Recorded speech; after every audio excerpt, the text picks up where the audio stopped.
аз шиг хөв тавилангийн замаар тэнгисийн оёр гүйц сэлэн аялах шиг тэмүүлэл дүүрэн өдрүүдийн эцшгүй нэгэн эрэлчин байх болно. Нэрийн хуудас. Энэ орчлон харууд хүн өөрийн онсон орон зайтайгаа оноолт тавилантайгаа заяагдаг гэж бас үнэн ч юм шиг санагддаг шүү дээ. Алганыхээ давтагддаггүйтэй адилхан хүний хувь заяа дээр нь үйлс бүтээл бас давтагдашгүй, давхардашгүй ийм бас тансаг нандин орон зай юм. Залуучуудыг тэр дундаа залуу эрдэмтдийг уран оролцуулдаг. Тэдний үйлс бүтээлийг төмөн олонд сурталчлан хүргэх оюутан залуус тэр тусмаа жим зам гаргах зорилгоор үйлс бүтээлийн бэрхшээл, ололт, тэрийг даван туулсан арга зам гэдэг юм улс орондоо хийж бүтээж байгаа, гадны улс орноос тээж ирж нутгшуулж байгаа юм өв соёл, шинжлэх ухааны олд амжилтуудыг түгээн дэлгэрүүлдэг нэрийн хуудас нэвтрүүлгийн энэ удаагийн дугаарт шинжлэх ухааны технологийн их сургуулийн бизнесийн удирдлага хүмүүнлэгийн сургуулийн хүмүүнлэгийн салбарын ахлах багш доктор Дорж Бүрвийн Хатанбаатар өргөдөн оролцож байгаа. Сонгосон мэргэжил бол ерөөсөө хүний энэ нэгэн насны зам тавиланг зааж яадаг, тэрэндээ дур сонирхолтой, аз жаргалаа болгож чадсан хүн бол амжилттай явдаг юм түүх олон бий. Энэ мэргэжлийг сонгох болсон шалтгаанаас гэдэг юм өөдлөөс соёлоо ярилцлага эхлэе. За баярлалаа.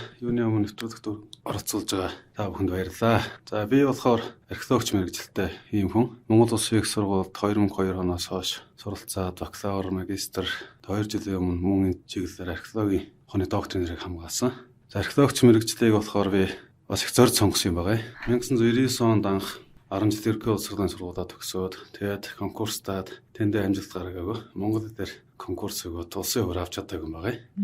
Тэгээ би 1 жил Чингис хаан дээд сургуулийн түүх археологийн ангид 1 жил хэлсэн суралцаад археолог гэдэг энэ ойлголтыг анх мэдэрсэн. Тэгээ археологийн дадлаг гэж анх тэнтэж үзсэн. Тэгээ маш их сонирхсон. Тэгээ Монгол Улсын их сургуульд бас яг энэ чиглэлийн тагнасан анги байд юм байна гэдэг. Тэгээ бүтэн жил зөвхөн түүхэн зургаас бэлтгэсэн. За тэгээд 2002 онд анх хэлсэн орж ялаа. Археологийн энэ мэргэжил маань хөдөө ажилдаг эрчүүдэд их тохирсон. За 103 сартаа хөдөө өгдөг. Хамгийн гол нь болохоор эртний монголчуудын үлдээсэн за эдийн их том соёлуудыг за бүгдийг нэг судалдаг энэ утгаараа за тэгээд түүхийн шинжилгээ ухааны ялангуяа эртний түүхийн шинжилгээ ухааны гол ноён нуруу болж идэг гэдэг утгаараа их таалагдсан. Тэгээд 2002 оноос хойш яг зөвхөн энэ мэргэжлээрээ за тагнан суралцаад зэрэг хамгаалалт байж энэ да. Өөрийнх нь докторийн сэдэв бол энэ Монголын хүрлийн үеийн төрүүлэг нь харуулсан оршуулгат булшны судалгаа гэж нэрнээсээ ахуулаад үнэхээр шинэлэг бас их өвөрмөц содон. За энэ сэдвийг сонгож авах бас их учир байсан баг. Энэ ч өөрөө бас ер нь өмнө нь эрдэмтэн судлаачдын хувьд хийгдэж байгаагүй тийм сэдв.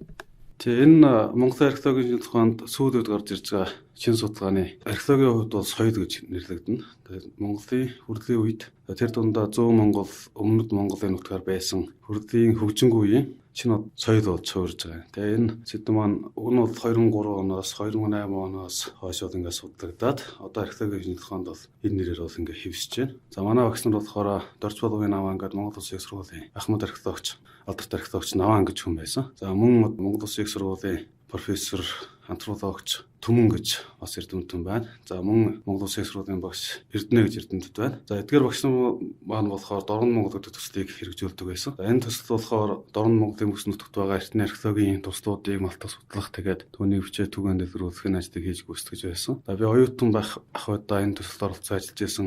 За сүүлд магистрийн зэрэг хамгаалаад бас энэ төслүүд оролцож ажиллаад зарим тохиолдолд өдөржин ажиллаад 2016 онд ажилласан юм байна. Тэгээ энэ төслийн нэг үр дүн нь болохоор энэ төрүүлэн харуулсан оршуулгат бүсний судалгааны ажил юм байгаа юм л да. Анх судалгааны ажил нь болохоор 2008 онд Наваа багш гэж багшаагаад байгаа бид нар хайгуулаар явж байлаа. Сүхбаатар аймгийн Түвшин Ширээ сумын Дэлгэрхай агуул гэдэг газарт хамсраггүй байдлаар буудалсан. Тэгээ буудлаад тэнд байсан дурслуудыг малтаад анх Сүхбаатар аймгийн Түвшин Ширээ сумын тэр Дэлгэрхай агуулын Улаан зуух гэдэг нэртэй юм газар хамгийн анх 2008 онд ажиллаж байлаа. За яагаад энэ дурсгал газрыг онцлоод байна вэ гэхээр одоо Монголын археологийн шинжилгээ ухаанд улаан зуухын дурсгал, улаан зуухын соёл гэж нэрлэгдэх хэмжээнд хүртэлх тийм өвөрмөц дурсгалтай ийм газар. За бид нар анх ажилласны дараачаар 8 оноос хойш 16 оны хүртэл жил тутам за хамгийн багадаа 14 хоногоос за хамгийн ихтэй орог 50 хоног явахцаа зарцуулж 100 булган ажиллаж байлаа. Тэнд нэг сонирхолтой зүйлс бий. Юу гэдэг вэ гэхээр хуучин Монголын археологийн шинжилгээ ухаанд нягтууд огцон үздэг байсан. Тэр нь болохоор хүрлийн үед бол манай ерөнхийдөө үндсэн хоёр соёлтой байж за баруун Монголд аим хэрэгцүүр гэдэг нь соёлын давмгаалсан юм байна. За зүүн Монголд дөрвөлжин бүшний соёлын давмгаалсан юм байна гэсэн юм концепттэй байсан юм л да. Тэгээ энэ концепцийг өөрчлөх, тэгээд түүнийг бүтэн эргэж харах зөв болдрод нь оруулахад энэ улаан зуугийн туслууд маш их ачаалбагдaltaй ийм болсон. За онцлог нь юу вэ гэхээр дэлгэрхий аваалыг тойрсон бүтэн 450 бидний хүртгснээр юм дурсгал тоологдсон. Бид нар 8 жилийн хугацаанд тэнд ажиллахдаа бол 45-ыг малтсан. За нэг 10 орчим хувьд нь бол малтах судалгаа хийсэн. Хамгийн гол археологийн оршуулгын замуудын хувьд гэх юм бол дандаа нас барагчийг төрүүлэн харуулж оршуулдаг. Тэгэхээр энэ оршуулгын замуудыг нэг дор ийм олноороо гүйцэтгэдэг хамгийн том сайтууд нэг бол ялцгүй. Улаан зуухын энэ дурсгалт газар дэлгэрхий аваалын орчмын дурсгалт газар юм байгаа. Тэгээ энэ дурсгалт газрын судалгааны эрчимтэй хийгдсэн. За археологийн малтгаас гадна антропологийн судалгаанууд, лабораторийн судалгаанууд, за он цаг тогтоох ийм судалгаанууд бол нийлээд өргөн хүрээнд хийгдсэн. Тэгээ одоо болохоор бидний одоогийн байдлаар хэлбэл Монголын хүрлийн үед дөрвөлжин бочны соёлоос өмнө за Зөв Монгол болон Өмнөд Монголын бүс нутагт бол энэ төрүүлэн харуулсан оршууд бүсний соёлынхан энэ соёлыг бүтээгдэхүүн ам амьдарч байжээ гэдэг энэ дүгнэлтийг бол хийгээд археологийн шинж ухаанд ерөнхийдөө хөгжиж шөрөгдөд одоо ингээ явж байна. За нэг үгээр тодорхойлох юм бол хөгжингөө хүрлийн үед Монголын нутаг дэвсгэж хэрэгсүүрийн соёл баруун болон Төв Монголын нутагтаа байсан. Тэгээ Зөв Монголынхаа бүс нутагтаа болохоор энэ төрүүлэн харуулсан оршууд бүсний зэрэгцсэн байсан. Харин залгаж гарсан соёл нь бол дөрвөлжин бүсний соёлоо гэдэг тайлбарыг бол ингээд энэ судалгаа дээр судалгааны үндсэн дээр бол тогтоогоод байна. Бас сонин зайшил гэж тийм ээ. Суралцаж ирсэн бас товчхон замнал хаваалцъя тийм ээ. Би 2002 онд Монгол Улсын их сургуулийн археологи антропологийн тэнхимд хэлсэн орсон. Олон сайхан найзтай, олон сайхан багш нартай анх танилцлаа. 2006 онд бакалаврын зэрэг 2008 онд Баруун Монголд ажилласан Тамирын улаан хошууны хүннүү бочны баталгаа сэдвэр магистрийн зэрэг хамгаалж байсан. За мөргөжлүүлэн Монгол Улсын их сургуульд дахиж суралцаад 2019 онд судалгааны ажлаад гүйцэтгэж докторийн зэрэг хамгаалсан. Өчигдөр Монгол Улсын их сургуульд бол тасралтгүй суралцж явна да.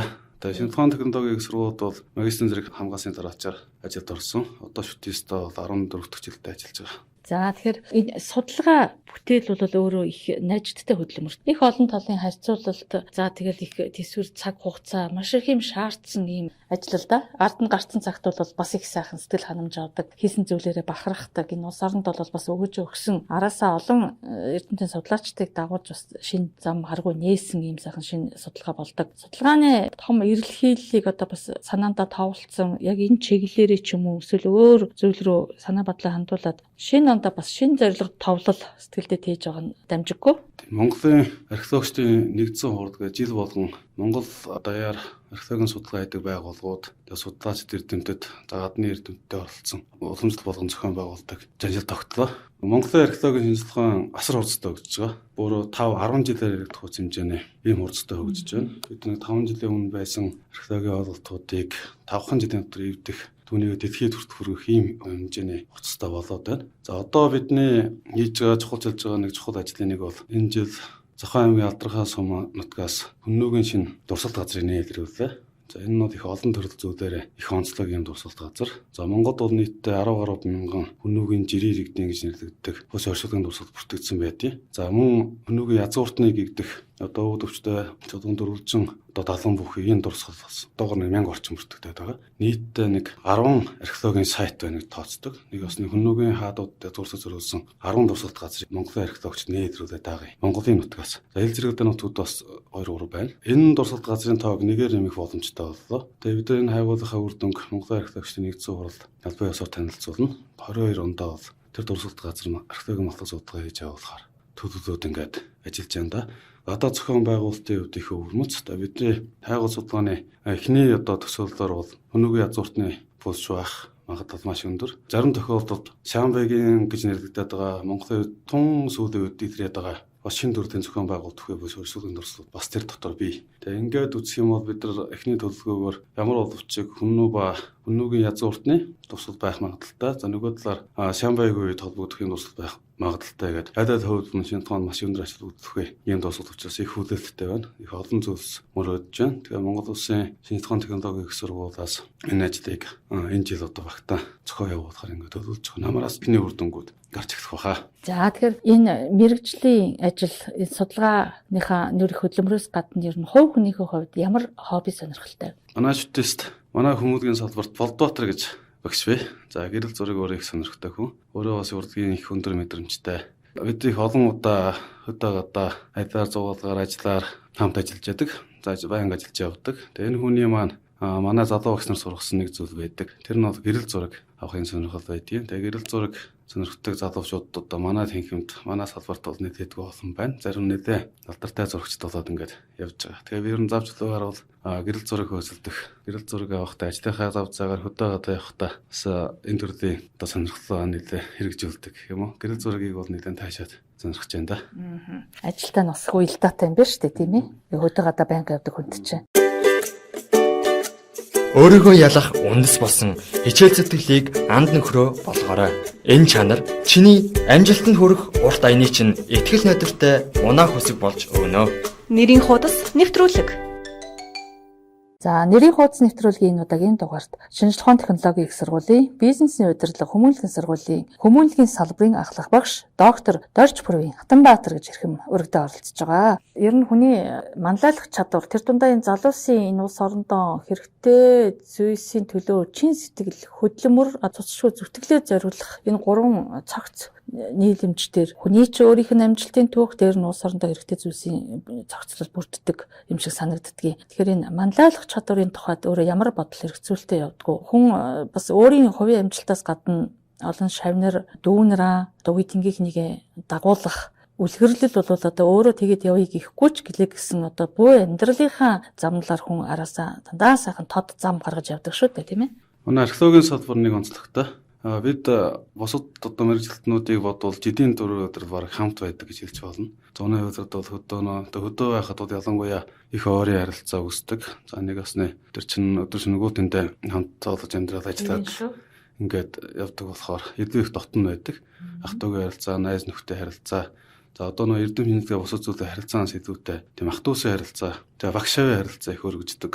Тэгээ хүн чанарын хувьд бол энийг маш сайн тань мэддэг ийм боломжийг олгодог болов уу гэж би боддгийг. Тэгээ одоо бид нар их сургууль төгссөн дүнүүртэйгээ одоо бид нар хамтаа ажилладаг одоо хамтрагчдтайгаа за мөн өөрсдийнхөө төрчин салбарын багш нартайгаа бол яг энэ харилцааны үндсэн дээр бид их орсон тогтносдог. Тэгээ бид нар яг энэ харилцаанд толгуурлаад нэг ах багш хамтрагч аа гэж ингээ хүндлэх эрдэмтний бүтээл бус зүйлсүүдээр хамтрахаасаа гадна хүн чанарын хувьд бас их хүний хувьд их ойролцоо найз нөхөд болж ах トゥ ус болж багшаа болж ингэж ажилтдаг юм байна. Тэгээ манлайлалын хувьд бол яг одоо энэ харилцаан дээр бас тулгуурлана л да. Тэгээ бид нар ч юм болохоор хин нэгэ хүндэтгэх энэ бүх зүйлсүүдийг бол ингээд нэгэнтээ жидийн 4 өдөр байдаг учраас хэн нэм бэ гэдгийг маш сайн тэр мэддэг. Тэгээ түүнийг ингээд хүндэтгдэг. Тэгээ багшийн хатууны тогтцоо харилцаа эрдэмтний харилцаагаа бас алдахгүй ингээд ажилтдаг. Тэгээ Монголын ялангуяа шинжлэх ухааны технологийн их сургуулийн хувьд бол нэг сайхан чанар байдаг. Тэрний байдаг гэхээр бид бол археологийн лабораторитой. За ертөнцийн археологийн судалгааны эртний төв археологийн судалгааны төв гэж төв бий. Тэрний дэргэд түшигсэн лаборатори байдیں۔ За мөн манай одоо шинэ барилгад ертөнцийн музей гэж нэгдсэн. Энэ музейд мөн манай энэ танхимууд байгаа. Тэгэхээр ертөнцийн хувьд ямар давуу тал байдаг вэ гэхээр олон талын салбарын одоо нэг бас археологийн судалгаанд хамтарч болох үс олон салбарын эрдэмтдтэй бид нөхөрлөх бололцоотой. За олон салбарын салбар дундын одоо судалгааны бүтээлүүдийг хийх юм нөөц бололцоотой. Монгол улс хэмжээнд байдаг лабораториуд манай шинжлэх ухааны технологийн сургууль бас байдаг гэдэг утгаараа давуу тал байдаг. Тэгэхээр бид тэр болгоныгоо багш гэж ингэж үзэх бололцоотой. Тэг яг энэ чадварууд одоо энэ боломжууд бол Монголын археологт бол нэлээдгүй том орон зай ажиллах юм боломжууд байгаа юм аа. Ном бүтээл бас чамгүй байгаа байх гэж бодож байна. Тэгэхээр одоо нэг сэдвүүд бүтээл эрдэм шинжилгээний төвөрлөлүүд гэдэг эндээсээ сайхан жишээд ордохгүй юу? Ном эрдмийн хувьд бүтээлийн хувьд бол хамтарсан бүтээл нэг 4-ийг хэвлэсэн байна. Эрдэм шинжилгээний өгвөл гадаад дотоод ингээд нийлүүлээд тооцоод нэг 40 гаруй эрдэм шинжилгээний өгвөл байна. За хамгийн томоорхосон дурд бол хамгийн сүүлд сэл гээд эвгт фактор өндөртэй сэтгүүлд хамтарсан өгвөлийн зохиогчоор оролцсон. Энэ өгвөл маань маш их алдартай байгаа. Тэгээ Монголоос нийтдээ Монгол болон гадаадын эрдэмтэд хамтарсан 30 гаруй автортай зохиогчтой ийм өгвөл юм байна. Монгол төдийгүй Евразийн 6 орчмын түүхийн генетикийн дээжийг цуглуулад за тэгээд ингээ эртний археологийн дээжүүдэд тулгуурласан ийм бүтээл хамтарсан өгвөлтэй. Тэгээ энэ өгвөлээ шинжлэх ухааны технологийн сургуулиас зардал явуулдаг шилдэг бүтээлийн уралдаан ингээд best paper research гэдэг энэ шагналд бол нэр дэвшсэн. Тэгээд нэр дэвшээд энэ төрөлдөө бас амжилт үзүүлсэн юм байна. Тэгээд сүүлийн үеийн олон улсад хэвлэгдэж байгаа энэ эцдийн тоогоор бас нэлээдгүй дэвэр үзүүлэлттэй бол ингээд явж байгаа. Одоо яг бид нар чинь амьдарч байгаа нийгэмдээ санаа зовх юм их л байна. Шинчлэгдэж өөрчлөгдөж байгаа дэвшлүүдч бас л байна, тийм ээ. Гэхдээ яг өөрийн тань хувьд ер нь энд нэг илүү ихтэй тийм сэтгэл чилж явдаг. Тэгээд ингээд нэг өөрчлөлт хийсэн гэж өөрийнхөө санаа бодлохоо энэ орон зайд шийдэл гарцыг бас ингээд зурглаад явж байгаа ямар бодол санаа байдаг вэ? Би судалгаа шинжилгээ гэж явсараад яг ус олон нийтэд тандсан энэ төрлийн судалгаа бас жоохон хоолойд байт юм аа. Тэгээ судалгааны хувьд археологийнхоо хувьд биднэрт төдийгүй ер нь Монголын археологи тулгамдаад байгаа асуултууд байна л да. За жишээлбэл одоогийн дэлхийн нийтийн археологийн чиг хандлага хаашаа явж байгаа нөхөр салбар дундын юм судалгаанд чигдэгдсэн. Одоо нэг үгээр хэлэх юм бол лабораторийн юм судалгаануудад гарсан үр дүнгуудад тулгуурлаж дүгнэлтүүдийг хийх юм шаардлагатай болж байна. Тэгээ Монголын археологчид хийж байна. За гэхдээ энэ нь хангалттай байна. За юу хангалттай байдаг вэ гэхээр хамгийн энгийн хэрэглээхэд хагуулах, хадгалах олдруудыг тогтсон одоо нөхцөл орчинд нь яг шаардлагатай нөхцөлд нь хадгалах тийм бололцоо. За нэмэгдэж байна. Гэхдээ бас хангалттай байна. За хоёрт Монголд лабораторийн судалгаа хийх олон улсад хүлээн зөвшөөрөгдсөн одоо үр дүн гаргах лабораториуд бас өвчин чадалтай лабораториуд алга байна. За ганц нэг байгуулагдж байна. Бас л мөн хангалттай байгаа тийм. Тэгэхээр юунд ямар боломжуудыг биднээс алдаад байна вэ гэхээр одоо гадаадын эрдэмтдтэй хамтрахгүйгээр Монголын эрдэмтдтэй өөрсдөө дэлхийд одоо өөрсдийнхөө үр дүн танилцуулах одоо энэ бололцоог хаагаад байгаа юм л да. Дангаарчсан одоо ганцаараа археологийн судалгаа хийгээд за тэгээд энийг Монгол эрдэмтэд зөвхөн өөрсдийнх нь нөөц бололцоогоор эндээ судлаа түүнийг дэлхийн нийт түгээн дэлгэрүүлнэ гэдэг бол манай нэг талаас археологийн нөгөө талаас бидэрчний түүхийн за дуус гүрийн нэг соёлын дархлаа тусгаарлагдмал энэ төр асуудал үрдцийн үр дүндээ хэрэгддэг учраас энэ дээр их сэтгэл хангалуун бас явдаг. Нэг асуултаар хоёулаа ярилцлага өндөрлөө. Ер нь судлаачд бол өөрөө цаг бол их үнцэнтэй. Гэхдээ хинт ч ялгаагүй л дээ. Гэвч одоо бас их цаг зардаг тийм ээ. Дээр нь ер нь тэгээд энэ хүний баримталтай зарчим хүний зан чанарыг илүү их тодорхойлж идэг штэ. Тэгэхээр би нэг археологид жишээ авъя да. Монголын археологчид тийг бүр төгс гэж хэлж болохоор яагаад вэ гэхээр дэлхийд өндөр археологийн шинжилгээ хөгжсөн газрууд бол археологчдын ажил бол их өөр байдаг л да. Талбай дээр ажилладаг нэг археологчид талбай археологчд нь бол лабораторид ажиллахгүй. За үр дүн шинжилгээний ажлуудыг дүгнжихгүй нэг басны судлаач байдлаар ичихгүй гэсэн үг л да. Тэгээ манайхан болохоор яадаг вэ? Ихтэй хайж болдог өөрсдөө. Хайж болоод түүн дээрээ төсөл хөтөлбөр ус зүйлүүдийг ингээд цэцгтгаар явж цуглуулаад дахиад очиж ажилладаг. Талбай дээр нь очиж нэг басны талбай археолог хийж. Тэгээ учирэнгүүтээ авчирсан одоо бүх зүйлсүүд энэ лабораторийн төвшөнд өөрсдийн анхны боловсролтуудыг бүгдийг нь хийдэг. За өвлжөнгөө түүнийг ингээд одоо замгаалах түүнийг зураглах тэгээд одоо тодорхойлолт бичих гэрэл зураг авах гэх баримтжуулах ажлуудыг хийж байгаа юм л да. Өлжөнгөө хийгээд за тэгээд хаврын хувьдралдаа бол түүнийг бүтээл болгох эдгээр өгөөл бичих шинжлэх ухааны хэрэглэнд оруулахын ажлуудыг хийж. Ер нь бол жилийн 4 өдрөл тасардгүй ингэ явагдаж байгаа гэсэн үг да. Тэгэхээр нэг бас 3 төрлийн одоо ийм шатраатай ажлыг Монгол археологчд бол ингээд бий даагаад тэгээд нэг хүн одоо хийж гүйцэтгээд явдаг байхгүй. Тэгэхээр энэ ихтэй үр дүн бол Монголын археологчдын ур чадвар бол сайн байна. Тэгэхээр энэ байдал юм уу дэлхийн археологийн хувьд ингээ ярих юм бол Монголын археологчдын ажил үргийн процессыг их өндөр зэрэгтэй явдаг. Энийг бас нөмж их ачаалттай байдаг юм гэсэн үг. Багш хүний хувьд бид нар чинь нэг талаасаа энэ судалгааны ажил археологийн төсөл хөтөлбөрүүд юм археологийн судалгааны ажлуудад оролцоосаагаад хажуугаар нь бид нар чинь багшийн хаажтай хийх ёстой. Тэгээ бид нар шинжлэх ухааны технологийн сургууль Монголын төвхий хичээл Монголын археологийн энэ хичээлүүдийг заадаг болохоор хоёр ажлыг зэрэг хүслэх юм хэрэгтэй болдог.